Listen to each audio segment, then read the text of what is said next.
પાંડેસરામાં એક શ્રમજીવીને પેટમાં ચપ્પુ મારી આંતરડા બહાર કાઢી નાખી બાઇક સવાર ત્રણેય સમૂહ ₹1500ની લૂંટ ચલાવી ભાગી છૂટ્યા હતા। ત્યાં હાલ તો બનાવને લઈને રોડ કિનારે મોત સામે ઝઝૂમતા ઈસમને તાત્કાલિક સારવાર માટે 108ની મદદથી હોસ્પિટલે ખસેડાયો હતો।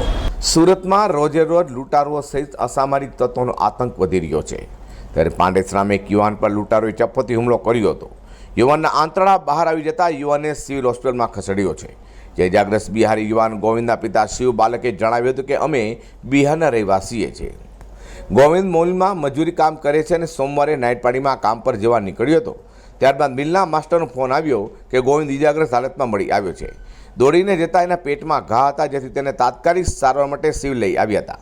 લૂંટારીઓએ હુમલો કર્યા બાદ ખિસ્સામાંથી રોકડા ₹1500 લઈ બાઇક પર ભાગી છૂટ્યા હતા।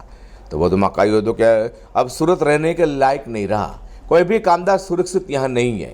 बेटा नौकरी पर निकला था, हॉस्पिटल पहुंच गया, अभी भी होश में नहीं आया। साहब एक ही लड़का है, मैं क्या करूं। સુરત નવી સિવિલ હોસ્પિટલના રાત્રિ મેડિકલ ઓફિસર ડોક્ટર તેજસ ચૌહાણે જણાવ્યું હતું કે ઘટના લગભગ રાત્રે 10 વાગ્યાની આસપાસની હતી।